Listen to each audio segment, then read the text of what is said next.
जो जीवन की नीरसता है वो रस में बदल जाए, जो जीवन का दुख है वो सुख में बदल जाए, जो जीवन का कलेश और कष्ट है वो आनंद में बदल जाए, जो जीवन की मेरी उपलब्धियां हों वो सब आनंदमय हो जाएं और मैं कृष्णमय होकर अपने जीवन को सार्थक बना सकूं। इसके लिए हम और आप सब बैठे हैं। मेरे मन के सारे विकार दूर हों, काम क्रोध लोभ मोह अहंकार से निवृत्ति मिले और मेरा मानुष का ये जो चोला है वो सार्थक बन पाए। मेरे पल, हर एक पल, प्रत्येक पल जो जी रहे हैं, जो बीत रहे हैं, जो आ रहे हैं और जो जा रहे हैं, उन सब पर मेरे कृष्ण का अधिकार हो जाए और मैं उन्हीं का गुलाम होता हुआ अपने जीवन को धन्य बना सकूं। इसके लिए सानिध्य है। इस मातृभूमि में, इस पावन सी मिट्टी में जिसमें हमने और आप सबने जन्म लिया है, उस पावन मिट्टी के सानिध्य से, उस मिट्टी के सौंदर्य से, मधुरता से, सुगंध से हम सब अपने जीवन को चंदन युक्त बना पाए। इस पवित्र भारत की भूमि में जन्मना, उसमें भी सनातन संस्कृति का बोध होना, उसमें भी हिंदुत्व की विचारधारा से ओतप्रोत होना, उसमें शास्त्रों का ज्ञान और सानिध्य मिलना, सत्संग का सानिध्य मिलना, बड़ों का आशीर्वाद और संतों की कृपा प्राप्त होना, तो भला हमसे बड़ा सौभाग्यशाली कौन होगा। श्रेष्ठ कुलों में जन्मे, श्रेष्ठ देश में जन्मे, श्रेष्ठ संस्कृति का बोध हमने पाया, श्रेष्ठ संतों की सानिध्य मिली, सत्संग मिला और श्रेष्ठ गुण हमारे जीवन में इस श्रेष्ठता के कारण आ सके। इसके लिए यहाँ आप विराजमान हैं। इससे बड़ी उपलब्धि क्या होगी जीवन की। अपने आप की खोज करने के लिए आप बैठे हुए हैं यहाँ। कुछ लोग होंगे जो चुगली करने बैठे होंगे, कुछ लोग होंगे जो तमाम ताश खेलने बैठे होंगे, बेकार की गप्पे लड़ाने बैठे होंगे, बहुत सी व्यर्थ की बातों में बैठे होंगे, पर आप धन्य हैं जो इस पल को सार्थक कर रहे हैं और यहाँ कृष्ण चर्चा के श्रवण हेतु बैठे हैं।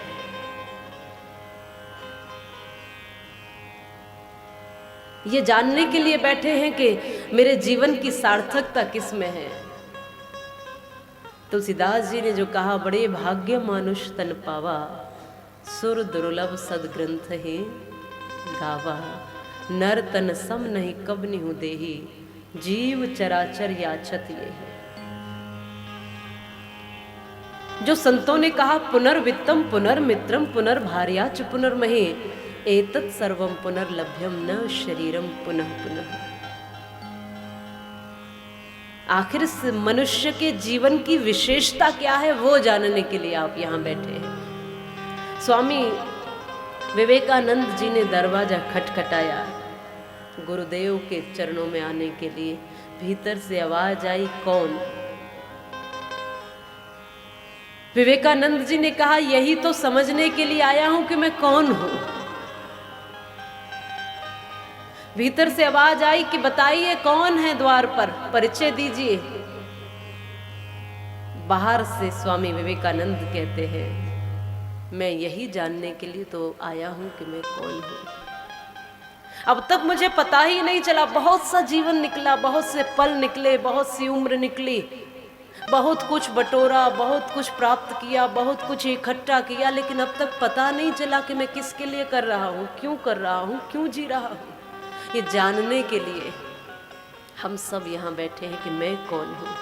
कुछ लोग हमें अनेकों नामों से पुकारते हैं, रिश्तों में बहुत बहुत तरीकों से बुलाते हैं, लेकिन अभी तक वास्तविक में हम कौन हैं ये जानने के लिए यहाँ बैठे हैं। श्रीमद् भागवत कथा के सानिध्य में, श्रेष्ठ संतों की सानिध्य, भगवत कृपा की सानिध्य, वृंदावन की उस प्रेम की सानिध्य जिस प्रेम में हम मग्न होकर अपने जीवन को धन्य बना लेते हैं। प्रेम परिचय को भी पहचान बना देता है। कुछ लिखी हुई लाइनें हैं मेरी। प्रेम परिचय को भी पहचान बना देता है और प्रेम शैतान को इंसान बना देता है। मंदिर में देखोगे तो वही पत्थर है, पर प्रेम उस पत्थर को भी भगवान बना देता है। ये हमारे भीतर की आस्था, प्रेम, विश्वास और श्रद्धा ही है जो वहां मंदिर को इतना सुहावना बना देती है। प्रेम भटके हुए दिलों को मिला देता है, प्रेम बिछुड़े हुए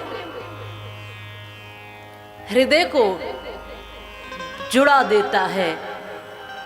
प्रेम है तो हमें महलों की क्या जरूरत है, प्रेम तो कुटिया में भी फूल खिला देता है।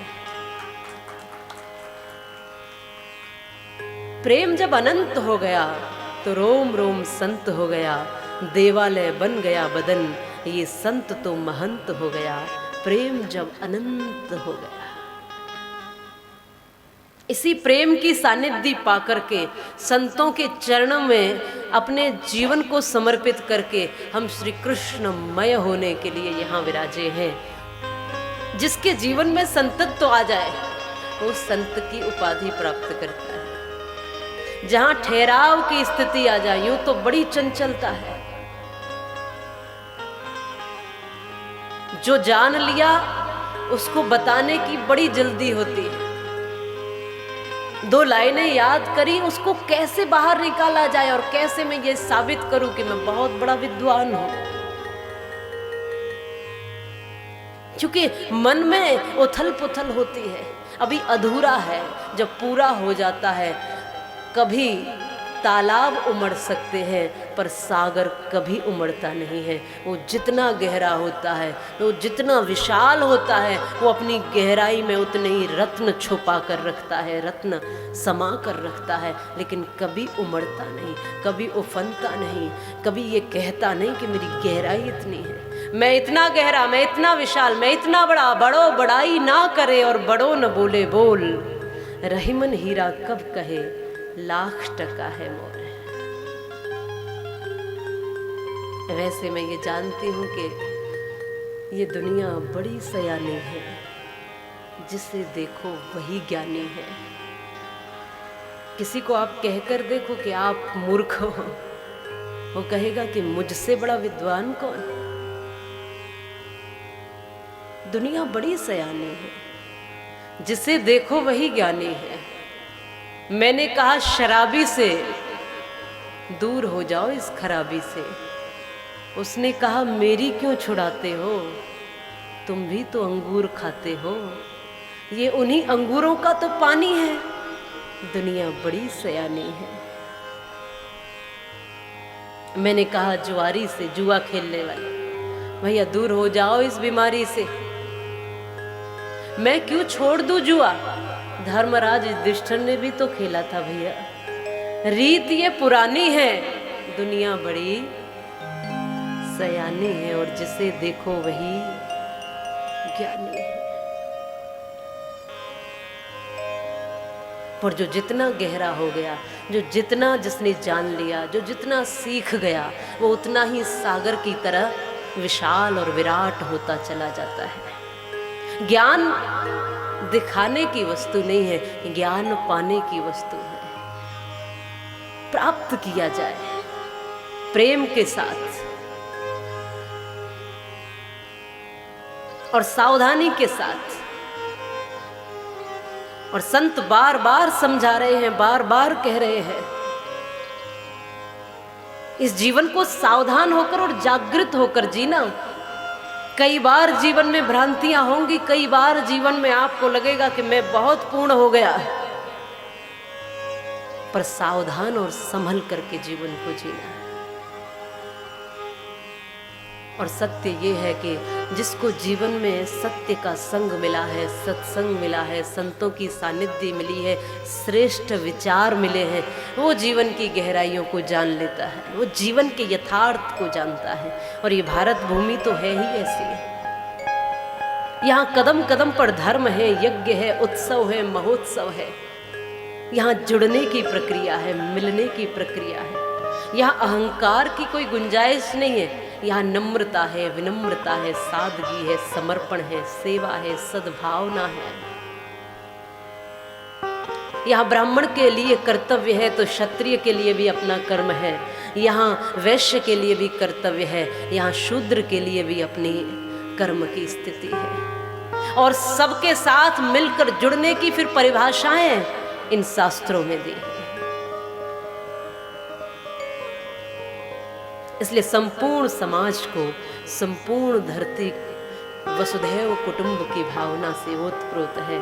हम और आप धन्य हैं ऐसे पावन सानिध्य, ऋषियों और संतों की सानिध्य। और हम तो ब्रजभूमि से हैं, तो ब्रजभूमि में तो कण कण पर आपको कृष्ण नाम जपते हुए लोग मिलेंगे। पग पग पर, कण कण में राधा नाम की स्तुति, कृष्ण नाम की स्तुति, संतों की सानिध्य, संतों के जीवन की विराटता आपको कदम कदम पर मिल जाएगी। और उसी तप और साधना, उसी प्रेम की इस गंगा को प्रवाहित करते हुए ये भागवत कथा आपके बीच में पहुंची है।